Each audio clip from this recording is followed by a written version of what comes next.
Guys, we're back up here, and what is going on? This is the Club of the Man 1993. Again, we are live from my cell phone once again. If you're not able to join me in my NXT UK review, which is okay, I know those are not as popular as my NXT reviews, but I just wanted to, explain what's going on tonight. I've been trying to go live, well, with NXT UK at least, for a couple hours. Unfortunately, I've been having some technical difficulties with both my computers and Google Hangouts. So which is why that until further notice, I have to do these live reviews from my cell phone, which is what I'm going to be doing, of course, for this live review as well for NXT until things get, cleared up. I don't know what the heck is going on. Again, it's something with too many redirects or something like that. So if anybody knows anything about that, because I've already tried clearing my website data, just something about cross searching I had to uncheck in my privacy settings. I've tried basically everything I've found online, and I can't find a single thing to fix this. So if you guys have any other suggestions on how to fix that, please leave it down in the description box down below. But we are live again for a live review of NXT, the May 22nd 2019 edition of NXT. We have, I believe, two more episodes remaining. No, I'm sorry. One more episode remaining because the pay-per-view is next Saturday, which I will not be able to watch live. And I don't know if I'll be able to watch it at all because I have to get up early the next morning for a softball game. So, my NXT live review, Takeover 25 live review will probably be coming later on Sunday afternoon or Sunday evening, basically, because I won't be able to watch it live because I have to work next Saturday. Anyway, so this week's episode of NXT was not a bad show at all. We did have two more matches made for NXT. Actually, three matches made for NXT. So I guess we already have the full card ready for NXT Takeover 25. We are, of course, before this week we had the match with Io Shirai and Shayna Baszler for the NXT Women's Championship. We also had Johnny Gargano versus Adam Cole announced for the NXT Championship as well. We got the other three matches added tonight. So let's get right into it and see what we got here. So the show opens up with a recap of last week, what happened with the tag title picture. And since the Viking Raiders have vacated the NXT tag titles, Regal came up with a solution. A fatal four-way ladder match at TakeOver 25 between the Forgotten Sons, Kyle O'Reilly and Bobby Fish of the Undisputed Era, Oney Lorcan and Danny Burch of Brit Arm Brawlers, and the Street Profits will all wrestle in a fatal four-way ladder match at NXT TakeOver 25 to determine the new NXT Tag Team Champions. So that should be a pretty darn good match. NXT has a good history of ladder matches, especially the ladder match at last year's TakeOver New Orleans. The six-man ladder match for the debuting North American Championship between Ricochet, EC3, Adam Cole, Lars Sullivan, Velveteen Dream, and Killian Dane. Just an outstanding match for sure between those six guys. And I feel these four tag teams can just tear it up right again in the ladder match. So, of course, we kick off the show with the Undisputed Era coming out. Adam Cole says, "I've heard the rumors, but the Era is stronger than ever. Everyone in the back's contract may read NXT superstars, but the reality is they belong to them. They will be draped in championship gold soon. That starts in 2 weeks when Kyle O'Reilly and Bobby Fish regain the tag titles, and he will be Johnny Gargano for the NXT Championship." Out comes Johnny Champion Sullivan and says, "Cole, you got what you wanted. You got yourself a title match. Now he needs to give him what he wants." The only reason he claims the Era is strong together is because he knows he can't beat Gargano on his own. But Cole was like, remember, I did beat you in the first fall at TakeOver New York, which, kind of is a little bit of a lame, little excuse to try to build heat between these two. And I did beat you in one fall, but yeah, Johnny beat you two falls in a row. It's like if you had, two separate matches and he beat you twice, basically, But Johnny then says, "Let me help you out with a little bit of math here," and just explains that Adam Cole didn't shock the school system, apparently, and explains how he will beat him two falls in a row. But Cole says Johnny can condense all he wants, but tonight the Era is celebrating. And then, out of the blue, Matt Riddle crashed the ring from behind, and they started. It was a 4-on-2 attack. But Riddle went after Roderick Strong, and then Riddle and Gargano though would then eventually clear the ring as the Undisputed Era would sync up the ramp, face back into each other, and a quick stare down, and then they disappear. But of course, that was not the end of them for tonight. We then had Mansoor take on Sean Maluda. Mansoor was just some random guy who was in matches with Dominic Dijakovic recently. Before, of course, we found out he has to have knee surgery, so we won't see that rematch with him and Keith Lee. Disappoints me for sure. But he was also on an episode of NXT UK against Cassius Ono, I believe it was. I can't remember for sure. But he had a match, and he won. So I guess he's going to be a serious talent now in NXT. All right, whatever. So he wins that match. But then we see Kathy Kelly backstage heading to Real's office. Come barging out. Real tells her that he met with Cole and company and to tell them what they've done the last couple of weeks isn't how things are done in NXT. To teach them how things are done, he booked Matt Riddle versus Roderick Strong for NXT TakeOver 25, which I'm like, all right, but I would have rather have seen Riddle get inserted into the NXT Championship picture because, once again, Adam Cole has not won a single match, as far as I could think of, since NXT TakeOver New York, and Matt Riddle beat him. So why is he just giving Matt Cole just a match with Roderick Strong when Matt Riddle beat the guy who is challenging for the championship? But all right, whatever. But he's gonna make that match at TakeOver 25, and tonight Gargano and Riddle will team up to take on Kyle O'Reilly and Bobby Fish in their main event tonight. So okay. But then we had this segment. This was gold.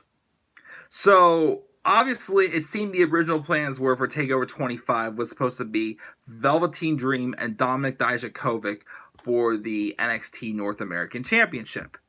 Well, again, last week I found out that Dijakovic just had knee surgery on a torn meniscus, so he's going to be out for some time. We found out our replacement for him, though. So Dream comes out and says everyone wants to feel, touch, and hold the North American title. But the Dream is too big to be held here, people. But before he can even get further in his promo, hey everyone, it's Tyler! Tyler Breeze, Prince Pretty, returns to NXT. First appearance at NXT since, I think, last fall when he accepted Ricochet's open challenge for the North American Championship. Tyler Breeze came out. He says, since he's left NXT, things have felt dull, which is very true. He thinks it's flattering there, and Prince Pretty is understandably perturbed and says in his NXT, the people want a man, not a boy who plays cops and robbers, which was a good line there. Just because Breeze couldn't cut it on Mondays and Tuesdays doesn't mean he can come back and demand a spotlight.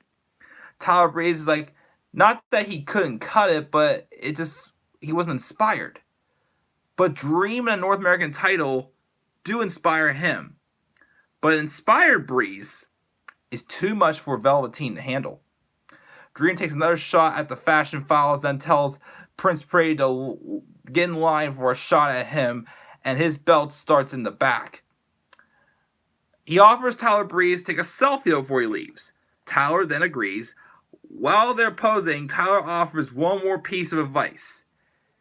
If you write your phone number on your trunks and no one calls you up, it means they aren't interested. Boom! Plants a punch that flattens Dream, and Tyler Breeze leaves. It was then, of course, afterwards backstage, Kathy Kelly asks him, like, what made him show up? He said, he's an NXT OG, original god. He's introduced Velveteen Dream to an aspired Prince Pretty. And then it was made official.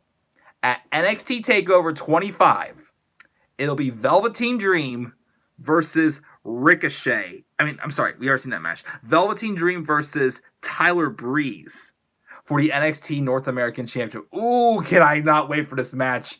This is going to be a match that's really going to rub back in Vince's face, saying that you are missing out on an amazing talent that's going to draw so much more views on NXT, not the main roster. And I like that, they're having someone like, Tyler Breeze be a part of NXT TakeOver 25, because, wouldn't you want to have at least one or two NXT alumnus be part of TakeOver 25 for it being, like a special event, not just, celebrating the location, but the occasion of what it is.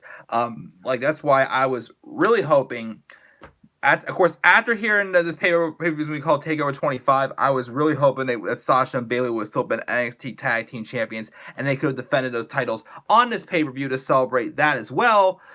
But still, wow, a great replacement for Dominik Dijakovic for TakeOver 25. These two have very similar personas shown. Once again, Tyler Breeze can be a big-time mid to upper card superstar. But of course, WWE is not giving him the chance on the main roster. Vince.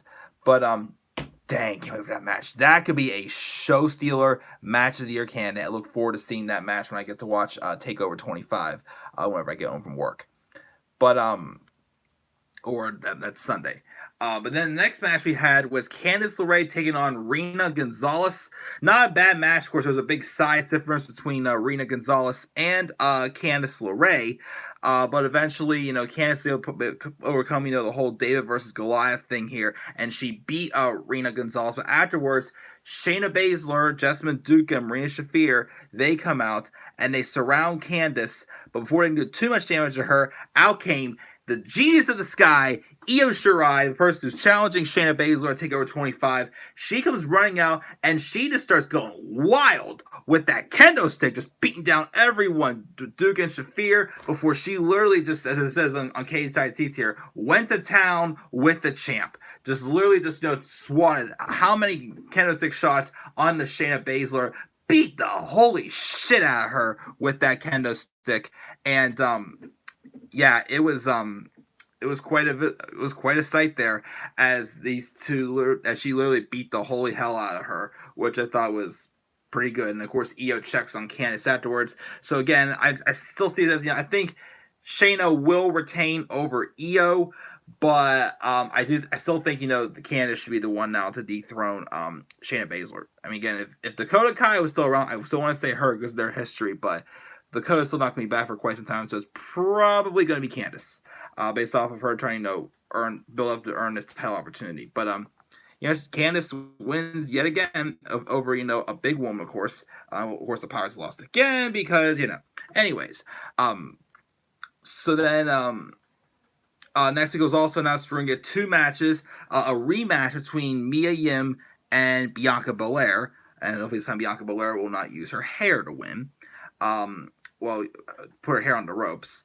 And then Kushida's going to have his third NXT match. He's going to take on Drew Gulak, who was kind of scouting him out the other week. So I'm cool with seeing Drew Gulak get another match in NXT, so it should be fun. Main event now. It was Johnny Gargano taking on Matt Riddle. Johnny Gargano and Matt Riddle taking on Kyle O'Reilly and Bobby Fish of the Undisputed Era. I thought this was a really good tag team match, with, Riddle and Gargano, teaming up and, mixing both their styles together as a tag team. I thought was very interesting. From, one of my favorite spots was when they took one of them, and Gargano threw like he was doing the lawn dart, thing he does into the turnbuckle, threw him and into one of Riddle's knees. Of course, Riddle never attempted the bro mission on anyone, but of course the match ended whenever Adam Cole came out, caused a distraction, and Johnny Gargano just jumped out there and just beat the crap out of him. The referees are dealing with them while Roderick Strong comes in and from behind and hits a jumping knee and a suplex on Matt Riddle, sends him to the apron and softens him enough for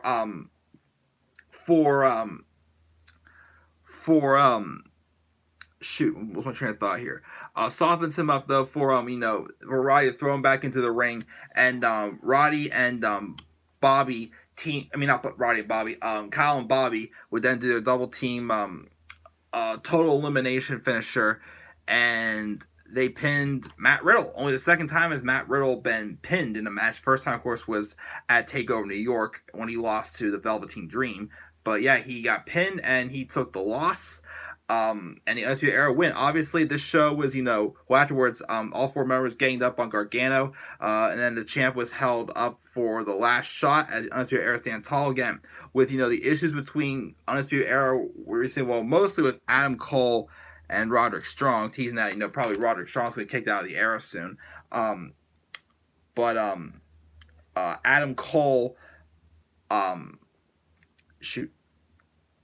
Adam Cole, I lost train of thought. I completely lost train of thought, man. This whole night was definitely meant to be based around that. Yeah, all 4 members of the Era are back on the same page and make them look strong. Although it's probably gonna change at TakeOver 25. But guys, that is it for my live review of NXT, and thank you, Tyler, for just tuning in. But I'm about to sign out. But again, I'll give NXT a B+. Good show, of course. Okay, we're 1 week away, of course, from our TakeOver 25, which again, I will not be able to watch live because I have to work that night, but I will watch it the following day and review it that Sunday as well. But yeah, guys, that's my review for NXT tonight. Weird thoughts on NXT. Thank you guys also for being patient, understanding of the whole technology issue I'm having right now with Google Hangouts. So until then, my live is going to be for my phone. But what do you guys think of NXT this week? Your thoughts down in the comment section below. And be sure as always to slap a like on my video, subscribe or comment on my channel, follow me on Twitter @DemandAirborne93, and also watch my WrestleMania Experience documentary found in the description box down below. Hopefully I'll be getting at least one of the final 2 maps of Adam Project done tonight. Again, my special live stream will be on Friday probably because I'm going to be going to a party tomorrow night, so I will not be home to do my special live stream. But guys, thanks again for joining me. And again, it will be Tyler's idea of top 10 best and worst WWE Championship feuds on Friday. So until then, guys, have a great rest of your night. I'll see you guys all later. Peace out, everybody. Excuse the big finger.